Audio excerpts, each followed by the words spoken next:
I'm really grateful for this time being celibate because it truly helped me see my role as a girlfriend differently, so that the next man that I date is truly going to be my husband, one that truly loves me and provides for me as a masculine, instead of me being the woman and serving him. Growing up with a misogynistic father, I realized truly that I put myself second in the relationship. As a woman, I thought that I was second, that I was last, when in reality, men are indebted to women. And I know this is going to trigger a lot of insecure men, but seeing it this way really changed my perspective. Why? Because women for lifetimes have been the oracles of men. We've been the oracles, we've been the intuition, we've been the power, we've been the energy behind the success of men. It's thanks to our intuition, it's thanks to our healing capabilities, it's thanks to our portal between our legs, it's thanks to our body that they are able to come here on earth. Without women, men would not exist. Let me repeat. Without women, men would not exist. Life would not exist. And this tickled something in my brain where I realized, why am I the one serving man? And why am I the one in a relationship acting as if I am the one that needs to serve man? As if him giving me the bare minimum, I should be grateful for it. When in reality, that man better worship the ground that I walk on. When in reality, that man better do absolutely everything that he can to make me happy. He should be the one paying for things. He should be the one bringing me somewhere that is going to bring me peace and happiness. He should be the one making sure that his being next to me brings me happiness. The second that he sees that I'm unhappy or that I get insecure or that something, he needs to rectify that. And this is not in a codependent way where it's like, oh, I can't be happy like unless I have a man. No, that it's the opposite actually, especially with the celibacy. I decentered men to such a point where I am happy by myself. And the whole, you know, the phrase in the sentence that goes in, it's like, oh, you the relationship, like you need to complement one another. This is where it clicked, and it's like, it's truly that, but it's the man that needs to complement the woman. The woman is a goddess. We are goddesses. We are truly fucking goddesses. Men need to worship the ground that we are on. And the thing is that this is going to trigger insecure men. Why? Because they think that automatically we say that we're not going to do anything. But this is because they don't see the power of women. A real man, a real secure man, a man that is truly masculine, a real masculine man knows and sees the power of a woman. He doesn't see just the body. He doesn't see, and he would never dare to ask, what do you bring to the table? What are you bringing me? How are you making me comfortable? Oh. A man saying, how are you making me comfortable? And this is where I fucked up with John, because I would always try to make him comfortable. He would always tell me, playing the victim, that he was unhappy and I was catering to his needs, but he would never cater to my needs. God forbid I asked him to do something, one small thing, and he would go into a whole tantrum, a baby, like literally a baby. When in reality, it needs to be the opposite. In reality, it's the woman that needs to be the goddess, and the man sees the oracle that she is, sees the energy that she holds. As women, we've been around our own energy for so long that we forgot how powerful it is.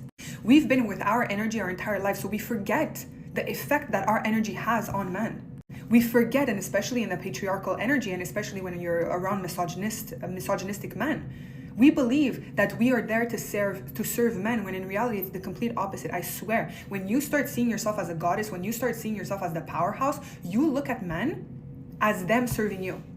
And to continue on my thought process, it's not in a way of demeaning them, but this is what the role of the masculine is.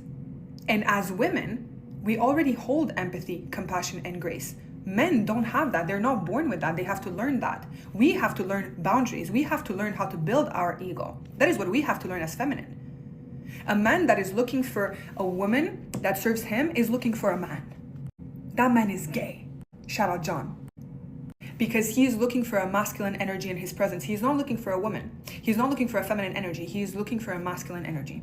The feminine energy, again, we already hold empathy, compassion, grace, and emotional maturity. We already hold it within us. We are learning boundaries and ego. That's what we're learning through this process. So already us saying that men need to worship the ground that we walk on, and that they need to be serving us, already has empathy, compassion, and grace.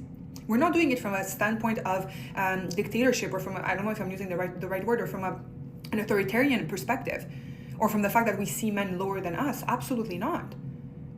It's just the truth. I don't know how else to explain it. It's just the truth. Men are indebted to us because we already put them in this world.